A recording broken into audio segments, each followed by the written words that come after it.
तो सबसे पहले हम लेसन 4 शुरू करते हैं, फैक्टराइजेशन ऑफ पॉलिनोमियल्स। पॉलिनोमियल्स की फैक्टराइजेशन को स्टडी करने से पहले हम सीखते हैं कि फैक्टर्स क्या हैं, फैक्टर्स क्या हैं। तो फैक्टर्स होते हैं, जैसे अगर नॉर्मल डिवीजन करते हैं, सपोज हम डिवाइड करते हैं 14। सो अगर हम 14 की डिवीजन करें, इसे 14 डिवाइडेड बाई 2, तो हमें आता है, आंसर आता है 7। तो जैसे कि हम जानते हैं एक डिविडेंट होता है, इसमें डिविडेंट है 14, एक डिवीज़र होता है, डिविडेंड डिवाइडेड बाय डिवीज़र। हमारे पास क्या आता है, कोशंट, कोशंट आता है, और प्लस हमारे पास रिमाइंडर आता है। जब भी हमारा रिमाइंडर 0 होता है तो डिवीज़र और कोशंट डिविडेंड के फैक्टर्स होते हैं। तो इससे 14 के फैक्टर्स हो गए, 2 भी फैक्टर हो गया, और 7 भी इसके फैक्टर्स हो गए। 7 और 2 ये हैं फैक्टर्स हैं 14 के। फैक्टराइजेशन में सिर्फ यही चेक करना है, किसी भी नंबर को जब डिवाइड करें किसी दूसरे नंबर से, तो अगर रिमाइंडर 0 है तो वो उसका फैक्टर होता है। सिमिलरली पॉलिनोमियल्स में भी फैक्टर्स हम निकाल सकते हैं। पॉलिनोमियल्स को रिप्रेजेंट करने के लिए हम जानते हैं, पॉलिनोमियल्स को रिप्रेजेंट करते हैं p of x is equal to g of x multiplied by q of x plus r of x। इसमें जो p ऑफ x है ये हमारा डिविडेंड है, g ऑफ x हमारा डिवीज़र है, q ऑफ x हमारा कोशंट है, और r ऑफ x हमारा रिमाइंडर है। तो फैक्टराइजेशन जब हम पॉलिनोमियल्स की करते हैं तो उसके लिए अगर हमारा r ऑफ x 0 है तो g ऑफ x और q ऑफ x ये हो गए factors of p of x। तो हम फैक्टराइजेशन के हिसाब से लिख सकते हैं p of x is equal to g of x multiplied by q of x। तो ये हमारे फैक्टराइजेशन है जब हम पॉलिनोमियल्स की फैक्टराइजेशन के बारे में बात करते हैं। g ऑफ x और q ऑफ x फैक्टर्स हैं p ऑफ x के, अगर इसके हमारे पास रिमाइंडर 0 होता है। और जैसा कि हमने रिमाइंडर थ्योरम में भी पढ़ा है, g ऑफ x का एक स्पेशल केस है x माइनस ए। ये एक पॉलिनोमियल है जो कि एक लीनियर पॉलिनोमियल है। लीनियर पॉलिनोमियल का सिर्फ एक ही रूट होता है जो कि होता है कांस्टेंट। लीनियर पॉलिनोमियल्स वो होते हैं जिनकी पावर 1 होती है, वेरिएबल की पावर 1 होती है, और जो इसका रिमाइंडर होता है वो हमेशा कांस्टेंट होता है, इसमें कोई वेरिएबल नहीं जुड़ता।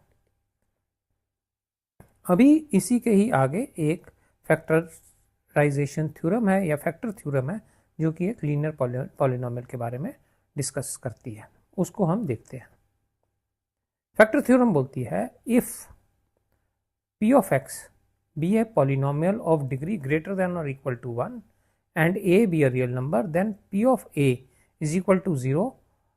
If p of a is equal to 0, then x minus a is a factor of p of x.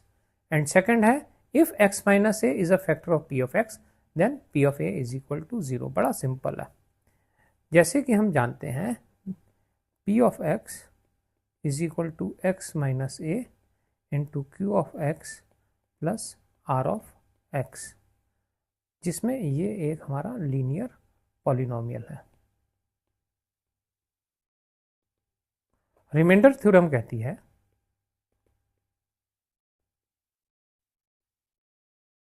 कि p of a is equal to r और रिमाइंडर, और जब p ऑफ a 0 होगा इसका मतलब है जो रिमाइंडर है और r ऑफ x ये भी हो जाएगा 0। जब ये 0 हो जाएगा तो x minus A p of x का एक फैक्टर हो जाएगा। इट इज़ सो सिंपल, ये एक फैक्टर हो जाएगा। सेकंड थिंग जो है, जो ये सेकंड बात बोलता है कि if x minus A is a factor of p of x then p of a is equal to 0। ये भी इसी की कोरोलरी है कि p of x is equal to x minus a into q of x। ये इसलिए है plus 0, क्यों? क्योंकि ये अगर गिवन है कि x माइनस ए फैक्टर है p ऑफ x का, तो इसका रिमाइंडर हमेशा ही 0 होगा। और रिमाइंडर थ्योरम बोलती है कि P of A is equal to 0। Hence जो if x minus A is a factor of P of x then P of A is equal to 0। ये दोनों जो स्टेटमेंट्स हैं ये हमारे रिमाइंडर थ्योरम से हम इसको प्रूव कर सकते हैं। आगे कुछ एक हम क्वेश्चंस को सॉल्व करते हैं। पहला क्वेश्चन है check if x plus 2 is a factor of 2x plus 4। सबसे पहले करने के लिए हम x प्लस 2 के हम रूट या 0 निकालते हैं, इसको 0 के इक्वलेट करते हैं, 2 को इधर ले आते हैं, तो x इज इक्वल टू -2। अब p ऑफ -2 करते हैं, वो करते हैं 2 इंटू -2 प्लस 4, ये हो गया -4 प्लस 4, ये आता है 0, which means if p of -2 is 0 then x plus 2 has to be a factor of 2x plus 4। ये इसका फैक्टर है। Yes, this is correct. एक और क्वेश्चन करते हैं। Find the value of k if x minus 1 is a factor of px 4x cube plus 3x square minus 4x plus k। हमारे को k की वैल्यू निकालनी है। हमें पता है x माइनस 1 फैक्टर है, तो इसके रूट्स निकालते हैं। तो रूट्स में हमें पता है x इज इक्वल टू 1। अगर x माइनस 1 फैक्टर है तो p of 1 will be equal to 0। p of 1 is equal to 4 1 to the power 3 plus 3 1 to the power 2 minus 4 into 1 plus k। This should be equal to 0। तो 4 plus 3 minus 4 plus k is equal to 0। 7 minus 4 plus k is equal to 0। तो ये हो गया 3 plus k is equal to 0, जिसका मतलब है k is equal to -3। ये इसका answer, k is equal to -3, ये इसका आंसर है। अब आता है factorisation of quadratic polynomials. Factorisation of quadratic polynomials. Quadratic polynomials को हम ऐसे लिख सकते हैं ax² plus bx plus c। ये एक क्वाड्रेटिक पॉलिनोमियल है। हम याद दिला दें, क्वाड्रेटिक पॉलिनोमियल वो होते हैं जिसकी पॉलिनोमियल की टर्म की डिग्री होती है 2, पावर होती है 2। जो पॉलिनोमियल डिग्री 2 के होते हैं उनको हम क्वाड्रेटिक पॉलिनोमियल बोलते हैं, और वो इस तरीके से इस फॉर्म में लिखे जाते हैं ax² plus bx plus c। इसको फैक्टराइजेशन करने के दो तरीके हैं। पहला तरीका है स्प्लिटिंग। स्प्लिटिंग में क्या होता है, जो सेंटर टर्म है bx उसको ऐसा करते हैं, इसको दो टर्म्स में डिवाइड करते हैं m प्लस n। जो कोएफिशिएंट्स हैं, कोएफिशिएंट्स क्या हैं, x का कोएफिशिएंट है b, x² का कोएफिशिएंट है a, और c कोएफिशिएंट है x टू द पावर 0 का। तो कोएफिशिएंट्स होते हैं जो कांस्टेंट एक टर्म के होते हैं वेरिएबल्स के साथ जुड़े हुए। तो सबसे पहले हम जो भी काम करेंगे हम सिर्फ कोएफिशिएंट्स के साथ करेंगे। हम सबसे पहले b को स्प्लिट करते हैं m प्लस n में, such that m plus n is equal to b and m multiplied by n is equal to a multiplied by c। ये बहुत इंपॉर्टेंट है, इसको समझिए। b को हम जोड़ते हैं, स्प्लिट करते हैं m और n में इस तरीके से, ताकि m और n जब ये इनको जोड़ें तो हमारे को आंसर आए b, और जब हम इनको मल्टीप्लाई करें तो हमारा आंसर आए a मल्टीप्लाइड बाय c। इसको करने के बाद हम आगे इनको हम क्वाड्रेटिक पॉलिनोमियल्स के फैक्टर्स निकाल सकते हैं। कैसे निकालते हैं, एग्जाम्पल के थ्रू हम इसको स्टडी करते हैं। जैसे यह factorise y² minus 5y plus 6 by splitting and factor theorem method. दोनों तरीके से उन्होंने बोला इसके फैक्टर्स आप निकालिए। तो सबसे पहले हम इसको स्प्लिटिंग से फैक्टर्स निकालते हैं, स्प्लिटिंग के मेथड से फैक्टर्स निकालते हैं।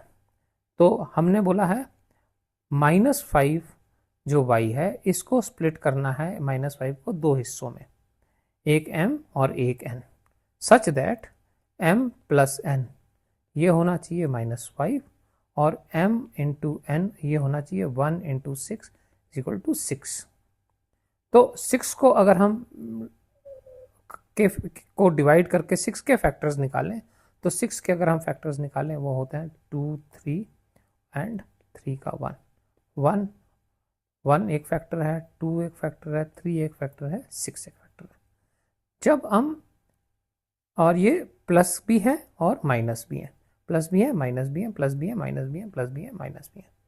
तो हमारे को चाहिए -5, तो -2 -3 हमारे को बनता है -5। और जब हम इनको मल्टीप्लाई करते हैं तो -2 इंटू -3 हमारा होता है 6। तो जो हमारी रिक्वायरमेंट्स हैं m प्लस n -5 हो जाए, m इंटू n -6 हो जाए, ये दोनों मीट करते हैं अगर एक -2 है और एक -3 है। अब हम जो इक्वेशन को, पॉलिनोमियल को इस तरीके से लिखते हैं, y² -2y -3y plus 6 -2y -3y, ये टोटल क्या बन जाता है हमारा 5y। अब जो पहली दो टर्म हैं इनको अलग करते हैं और दूसरी दो टर्म्स को अलग करते हैं। इसमें y को कॉमन लेते हैं तो हमारा बच जाता है y -2।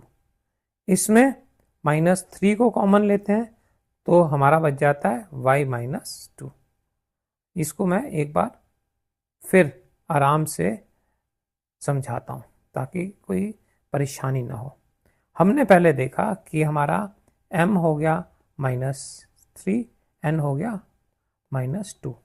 तो जब हम इसको दोबारा लिखते हैं तो हम y² -3y -2y प्लस 6 लिखते हैं।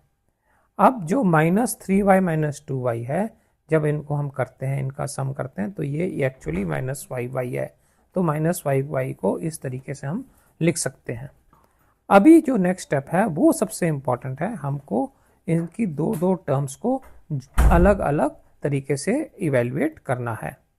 इस पहली टर्म में हमने जो सबसे ज़्यादा पावर है y की उसको लेना है, उसको बाहर रखना है, उसके ऊपर y को बाहर करते हुए y से डिवाइड करेंगे तो हमारे को यहाँ जाएगा y और -3। y into y is y², -3 into y is -3y। दूसरे में हमारे को जो इसका कांस्टेंट है उसको बाहर लेना है, तो -2 को बाहर लेना है, -2 into y is -2y plus 3 से जब हम मल्टीप्लाई करेंगे तो हमारा हो जाएगा, -3 से जब मल्टीप्लाई करेंगे तो हमारा हो जाएगा 6।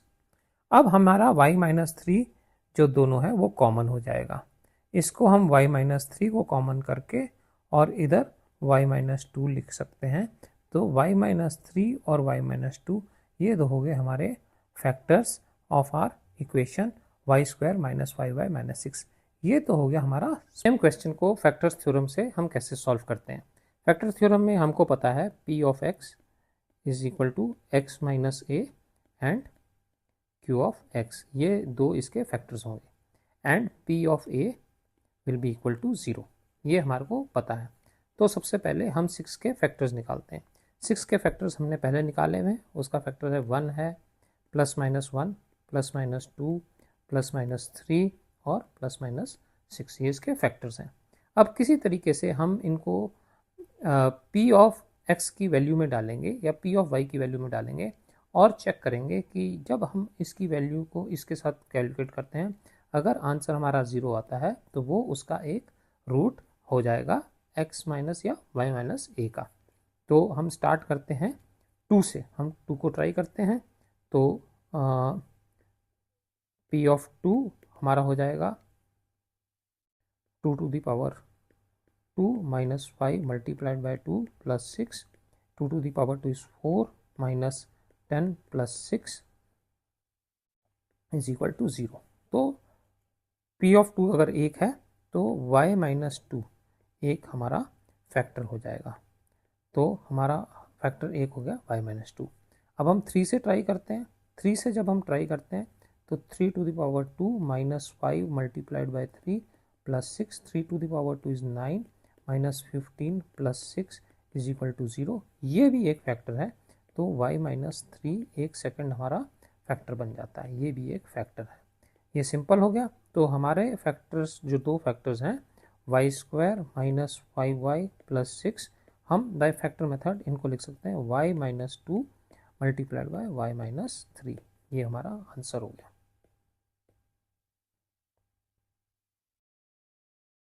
जब हम क्यूबिक पॉलिनोमियल्स की बात करें, क्यूबिक पॉलिनोमियल्स कौन से होते हैं? क्यूबिक पॉलिनोमियल्स वो होते हैं जिनके जो डिग्री होती है वो होती है 3, मतलब कि power of variable is 3। Cubic polynomials में हम स्प्लिटिंग मेथड नहीं लगा सकते। क्यूबिक पॉलिनोमियल्स में हमको फैक्टर मेथड ही लगाना होता है। तो सबसे पहले हम ये 20 के फैक्टर्स निकालते हैं। 20 के फैक्टर्स हो गए, 2 हो गया 10, फिर 5 हो गया इंटू 2, तो it is plus minus 2 plus minus 4 plus minus 5 और plus minus 10 and plus minus 20, ये इसके फैक्टर्स हो गए। अब हमने किस तरीके से ऐसा करना है कि p of x is equal to P of a is equal to 0, जिसमें a में 0 हो जाएगा तो x माइनस a एक उसका हमारा क्या होता है, एक उसका फैक्टर बन जाएगा। तो ट्राई करें, हम ट्राई करते हैं -2 से।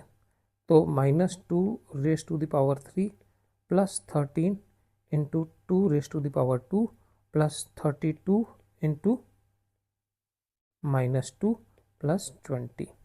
-2 to the power 3 is -8 plus 13 into 2 to the power 2 is 4, 4 3s is 52 minus 64 plus 20, तो ये हो गया 72 minus 72 plus 72 is equal to 0। तो हमारे को पता है -2 is one of the roots, तो x plus 2 is one of the factors। अगर x plus 2 one of the factors है तो हमारे को कोशेंट निकालना ज़रूरी है। कोशेंट बड़ा सिंपल है, हम इसको डिवाइड कर देते हैं। डिवाइड करने के लिए हम क्या करते हैं, x to the power 3 plus 13 x to the power 2 plus 32x plus 20, इसको डिवाइड कर देते हैं x प्लस 2 से। तो यहाँ पर जैसे कि मैंने आपको डिवीजन बताया है, एक्स स्क्वायर से जब मल्टीप्लाई करेंगे हमारे को आ जाएगा x to the power 3 plus 2x square, minus minus करके नीचे करते हैं, हमारे पास आ गया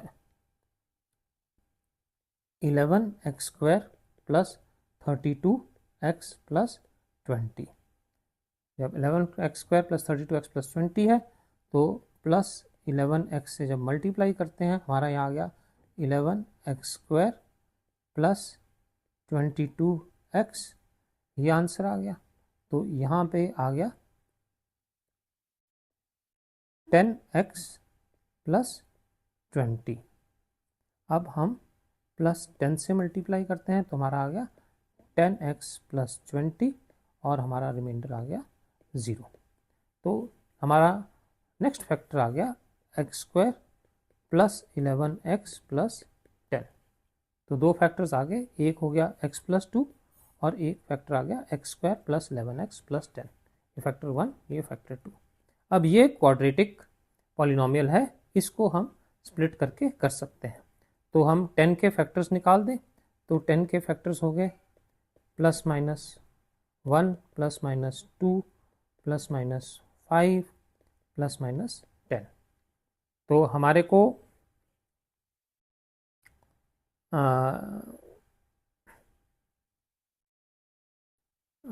किसी तरीके से 2 नंबर चाहिए m प्लस n, जिसका आंसर होना चाहिए 11, और m इंटू n हमारे को होना चाहिए, उसका आंसर होना चाहिए 10। तो बड़ा सिंपल हो गया, तो हम इसको लिख सकते हैं x, हम इसको दोबारा से लिख सकते हैं x square plus 10x plus x plus 10। यहाँ पे x बाहर आ जाएगा आ जाएगा x प्लस 10 प्लस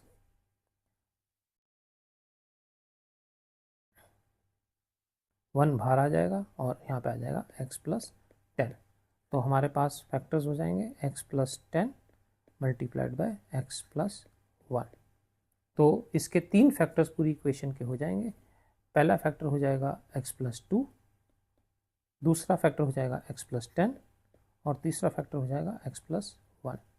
तो हम इसको लिख सकते हैं टोटल जो इसका आंसर जो फैक्टर्स हो जाएंगे, हम इस पूरी के पूरी पॉलिनोमियल को लिख सकते हैं x plus 2 into x plus 1 into x plus 10। This is equal to this complete x cube plus 13x square plus 32x plus 20। So cubic polynomial के फैक्टर्स करने में स्टार्टिंग में हमारे को अपना फैक्टर थ्योरम लगानी पड़ेगी। फैक्टर थ्योरम निकाल करके हमारे को एक फैक्टर निकाल करके उसको डिवाइड करना पड़ेगा पॉलिनोमियल से, और बाकियों से फिर हम क्वाड्रेटिक इक्वेशंस पॉलिनोमियल में पहुंच करके फिर उसको स्प्लिटिंग मेथड से उसके एडिशनल फैक्टर्स निकालने पड़ेंगे। ये थोड़ा लंबा लेंदी प्रोसीजर है, बट प्रोसीजर हो जाता है।